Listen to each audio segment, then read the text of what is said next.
All right, today we are going on a journey, a heist, really, straight into the mind of one of the most complex movies ever made, Christopher Nolan's Inception. We're not just going to recap it. We're going to crack it open, deconstruct it layer by layer, and really try to get at the heart of this incredible cinematic puzzle.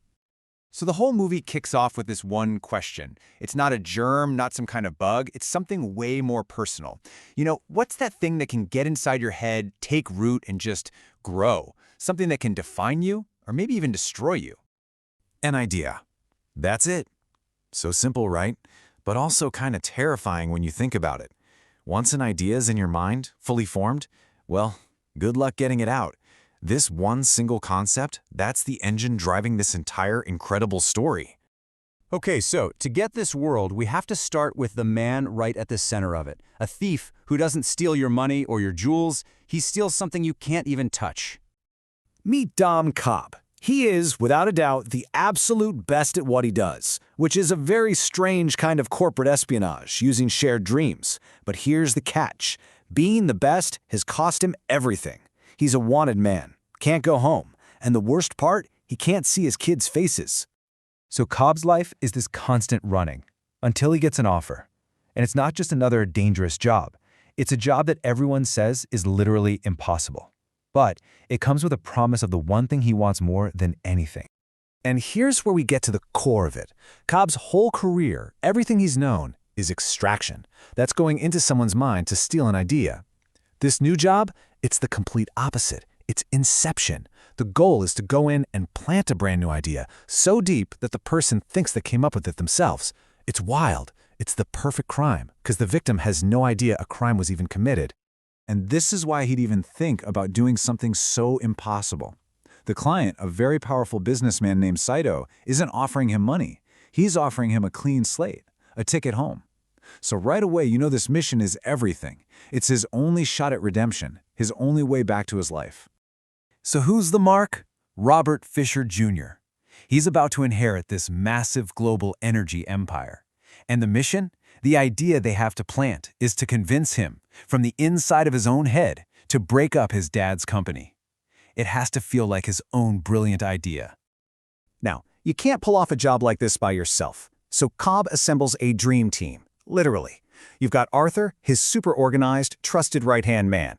Eames is the forger, a master of disguise within the dream world. Yusuf's the chemist, mixing the special juice that makes it all possible. And then there's Ariadne, the architect. Her job is to build the dream worlds they'll be operating in. And this brings us to the part of the movie that everyone talks about. To make an idea feel real, like it's your own, you can't just drop it on the surface. Nope. You have to go deep. We're talking about a heist that happens across multiple nested layers of the subconscious. A dream, inside of a dream, inside of another dream. And here is the blueprint for their plan. 3 layers, each one designed by Ariadne to get them deeper into Fisher's mind. Level 1, a rainy city. That's where the kidnapping goes down. Level 2, a hotel, where they'll make him doubt his closest advisor. And finally, Level 3, a remote snow fortress. That's where they're going to hit him with the emotional core of the idea. But, and this is a huge but, there is a terrifying risk. If you die in a dream while you're on this powerful sedative, you don't just wake up, you fall into limbo. It's just raw, unconstructed dream space, a shared subconscious abyss where time just stretches into infinity, and you can totally lose yourself, forget you were ever dreaming. Your own mind becomes your prison. The entire heist, all 3 dream levels, has to happen during a 10-hour flight. That's their clock in the real world. That's the only window they have. But inside the dream, well, that's where time gets really weird. And this is where your brain might start to hurt a little, but in the best way. Because of time dilation, every level you go down, time multiplies by a lot. So those 10 hours on the plane, that becomes a week in the first dream. Go 1 level deeper and boom, they've got 6 months. And on that 3rd level, they have 10 years. So the deeper you go, the more time you have, but the bigger the risk you'll lose your mind.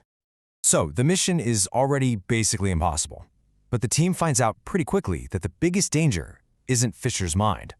It's something Cobb brought with him. A ghost, haunting his subconscious. This is Mal. Or, well, not really Mal. She's a projection, a shade. She is the manifestation of Cobb's massive guilt over her death. And because Cobb is the main dreamer linking them all together, his subconscious starts bleeding into their dream worlds.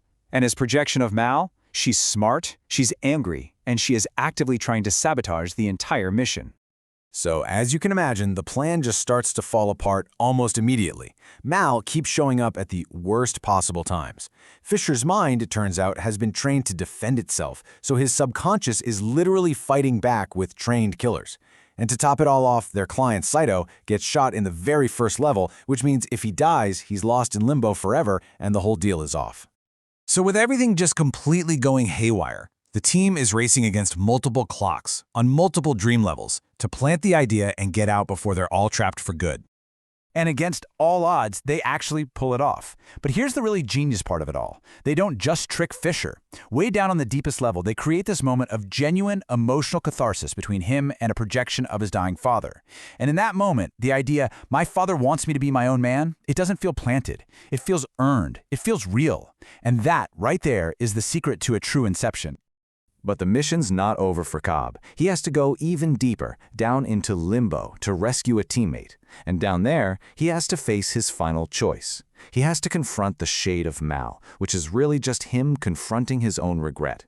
He has to finally forgive himself, accept what happened, and choose this messy, imperfect reality over a perfect dream of what he lost. And then they wake up, back on the plane.